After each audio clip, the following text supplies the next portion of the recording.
is 5, 4, 3, 2, 1. Booster ignition and liftoff of International Science. Discovery has cleared the tower. Houston now controlling. Roll program.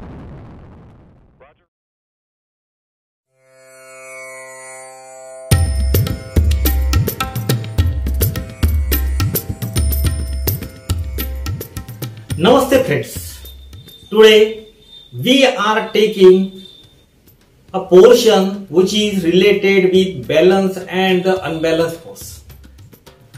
ये balance और unbalance force देखने के पहले हमको force जो है ये क्या है ये हमको मालूम होना जरूरी है, क्योंकि हमने पहले ही we have already taken a video on the force and its definition. You can see that video, क्योंकि जब तक आपको ये आएगा नहीं तब तक आगे का कुछ भी आएगा नहीं, क्योंकि all these videos are depending on the each other. पूरे के पूरे उस पे ये क्या डिपेंड है. So for that you must have previous knowledge about the force. अभी ये बैलेंस और अनबैलेंस फोर्स इसी में ही उसका और जो है मीनिंग जो है the meaning is hidden in it. उसी में उसका मीनिंग जो है छुपा हुआ है. अभी यहां बैलेंस फोर्स क्या है. ये बैलेंस फोर्स देखिए अभी when two forces acting on an object are equal in size. जो भी कोई फोर्सेस जो है एक्ट हो रहे हैं that are in that the equal in size then but act in the opposite direction. Opposite direction पे एक्ट हो रहे, they are acting in the opposite direction. ये भी डायरेक्शन से आ रहा है, ये भी डायरेक्शन से आ रहा है. It means that it is the balance force and equal in size. Equal in size, that is the very important. क्यों equal in size है? क्योंकि magnitudes are equal. उसका जो magnitude जो है that are the equal and they are acting in the opposite direction. That is nothing but the balance force. आप अलग अलग प्रकार के एग्जाम्पल ले सकते हैं. You see the one of the examples which is related with balance and the unbalanced force. सबसे पहले हम लेंगे example which is related with balance force. अभी ये बैलेंस फोर्स में कैसा है, person standing on the floor. पहले हम लेंगे उसका एग्जाम्पल, वो एग्जाम्पल के बाद में उसका स्पीड और डायरेक्शन का देखें. कैसा है ये person standing on the floor. Person जो है जो भी कोई जो है आदमी जो है खड़ा है जमीन पे. It mean that force is the balance force. Because of that the balance force that person is on the floor. जमीन पे वो क्या खड़ा है. That is the best example of a balance force. जैसा आप खड़े रहते जमीन पे खड़े, क्यों आप इधर उधर हिल नहीं रहे, because resultant force is the zero. Net force acting on your body is the zero and that's why you are able to stand on that the floor properly.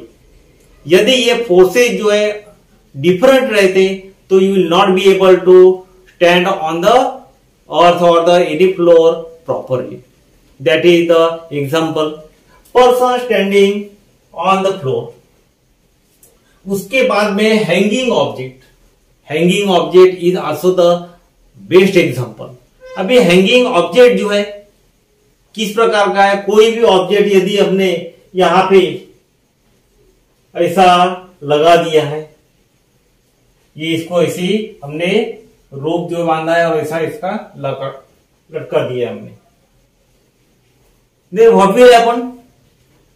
It is also the best example of a balance force, because both the forces that are acting on that the body in a opposite force and their magnitude is the same. उनका magnitude जो है कैसा है ये same है and equal in size. It means that it is the balance force is there. Now you take the another example. This whiteboard is on this stool. और any fix surface. यहां पे ये जो है ये जो व्हाइट बोर्ड जो है, this white board is on this tool. Why it is in the state of rest position, क्यों खड़ा है ये? Because the both the forces which are acting on the body, on this whiteboard, they are the equal in size and the opposite direction. देखिए अभी कैसा है ये, this is the whiteboard and acceleration due to gravity is always directed toward the center of the earth, acting in the vertically downward direction. उस पे इस प्रकार का acceleration due to gravity. At the same time, this tool is on the surface of the earth, or also exerts a force in the upward direction, and because of this the resultant force is the zero. दोनों भी forces जो है ये क्या equal है, and that's why it is in the state of rest position. ये ऐसा जैसा कि वैसा ही ये खड़ा है। That is the example of the balance force. दूसरा वाला एग्जांपल देखिए, हैंगिंग ऑब्जेक्ट का लिया हमने। Now you take the floating in a water. पानी जो है, if in the water if you throw the any object then it floats on the surface of that the earth, on the surface of that the water। पानी पे ये क्या है, float होता है। It means that downward force is acting on it. उस पे downward force जो है वो क्या एक्ट हो रहा है। सपोज दिस ऐसे नैया है, शिप है ये, and it is flowing on the surface of that the floating on the surface of that the water. Vertically downward force is acting on it, on the water. At the same time, उसी समय पे upthrust force which acts in this direction, upthrust force जिसको बोलते हैं हम, that is act in that the direction, and that's why this ship it floats on the surface of the water.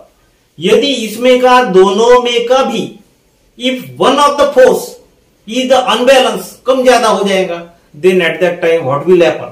This ship will sink। Ship जो है उसका unbalance हो जाएगा और वो क्या पानी में नीचे में चली जाएंगी। Floating in the water. So we have seen the 3 examples. बहुत सारे एग्जांपल है in our day to day life. Number of the examples are there, बहुत सारे एग्जांपल्स है। Now you see there is no change in the speed और the direction. जब balance force रहता है तो उसमें स्पीड और डायरेक्शन में कोई भी चेंज होता नहीं। There is no change in the speed and the direction. जैसा ये व्हाइट बोर्ड जो है यहां जैसे कि वैसा ही है, उसकी स्पीड चेंज होगी क्या? नहीं। उसकी डायरेक्शन चेंज होगी क्या? नहीं। Because the resultant force is the zero, means there is the balance force is there. Balance force जो है रिजल्टेंट फोर्स इज जीरो। अभी रिजल्टेंट फोर्स मीन्स क्या है? On the body number of the forces are acting on it, and at a result of that the various forces which are applied on that the body, their net force is the zero। Net force कैसा हो जाएगा? Zero, means the resultant force is the zero. और उसी के वजह से body जो है वो क्या, it will be in the state of rest position और द मोशन, उसमें भी रह सकते हैं।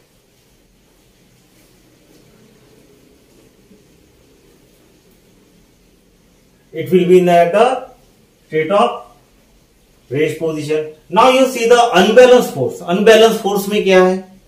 When the two forces acting on an object, कोई भी ऑब्जेक्ट जो है उस पे फोर्स जो है ये क्या एक्ट हो रहा है, and not in the equal size. दोनों भी that are not in the equal size में उसका मैग्नीट्यूड जो है अलग अलग फोर्स का, दैट आर नॉट सेम। उसका जो मैग्नीट्यूड जो है ये क्या सेम नहीं है। इस स्थिति में क्या हो जाता है? That force it is called as the unbalanced force. When the two forces acting on the object are not equal in size, means not in that the equal in magnitude, then we can say that it is the unbalanced force. जैसा दूसरा जो है उसमें क्या होता है, there is no change in the speed or the direction, there is a change in the speed and the direction, उसमें speed और डायरेक्शन का चेंज होता है. जैसा हमने यहां ये वाला एग्जांपल लिया, this example we are saying here, this is the duster and we are applying the one force, we are also applying the another force. दोनों भी फोर्स कैसे हो रहे, they are acting in the opposite direction. Equal है, equal in magnitude is there. This is the equal in magnitude, that means the balance force is there. अभी इसमें से एक भी force out of the two forces which are applied here, and number of the forces acting on it, that we have already seen. लेकिन ये जो दो forces जो है दोनों का मैग्नीट्यूड कैसा है, इक्वल है, और कैसे है, they are in the opposite direction, इस डायरेक्शन पे इस प्रकार. लेकिन इसमें का एक भी फोर्स कम होता है, क्या हो जाएगा देखिए, it will fall on the surface of that the ground. एक का कम हो गया, एक का ज्यादा हो गया, it means it falls on the surface of that the ground. That is the best example of that the unbalanced force. इसमें क्या होता है, there is a change in the speed और the direction. Apple falling on the ground, example ले रहा है, apple falling on the ground. इसमें भी अनबैलेंस फोर्स है, क्योंकि दोनों का भी मैग्नीट्यूड जो है ये क्या सेम नहीं है. And the direction according to this there is a change in the speed and the direction. उसके सॉरी इसके बाद में taking off the rocket, launching of the rocket में आपने देखे होंगे, स्टार्टिंग में हमारे इंट्रो में, that is also the best example of unbalance force. यदि ये बैलेंस फोर्स रहता तो रॉकेट अपनी जगह पर ही रहता. But what happens during the launching of the rocket, both the forces that are not same. एक फोर्स जो रहता है कैसा रहता है, it acts in the opposite direction of that the acceleration due to gravity. जो वर्टिकली अपोजिट डायरेक्शन पे रहता है हमारा ग्रेविटेशनल फोर्स, एक फोर्स जो रहता है ग्रेविटेशनल फोर्स के अगेंस्ट में जाता है, और ये कैसा रहता है, it is much more. That's why that rocket it goes in that the certain direction. That is the example of that the unbalanced force. इसमें क्या रहता है, resultant force is not a zero. इसमें रिजल्टेंट फोर्स कैसा रहता है, zero नहीं रहता है. And that's why there is a change in the speed और द डायरेक्शन. उसमें स्पीड और डायरेक्शन जो है वो क्या चेंज हो जाती है. जैसे हमने टग ऑफ वॉर का एग्जांपल लिया था, पहले बताया था आपको कि व्हाट हैपेंस, ये वाला गेम जो है बहुत जगह पर खेला जाता है, दुनिया में कहीं भी जाओ इस प्रकार का गेम खेला ही जाता है. In that what happens, there is a complete one rope is there. Some people they are on the one side, some people they are on the other side. Both sided people they pull their rope in their own direction. दोनों भी जगह पर ये खींचते, दोनों भी जगह पर ये क्या रोप जो है, रस्सी जो है क्या खींचते. But it is in the static position, एक जगह पर ही रहते हो. लेकिन उसमें से एक भी फोर्स यदि कम ज्यादा होता है तो क्या हो जाता है, all the people on that the other side they come to the another one side, एक साइड में ये आ जाते हैं. अभी इसके बाद में आप बहुत सारे एग्जाम्पल देखने वाले. You see that the examples of balance force and the unbalance force. Your idea will get completely clear. आपकी आइडिया जो है पूरी की पूरी क्लियर हो जाएंगी. It means what is the balance and the unbalance force. Students, if you have any type of the question or the difficulty, you may ask me in the comment box. I will definitely try to give your answer. हमारे नए नए video देखने के लिए subscribe करके bell icon पे click करना मत भूलिए. Thank you very much.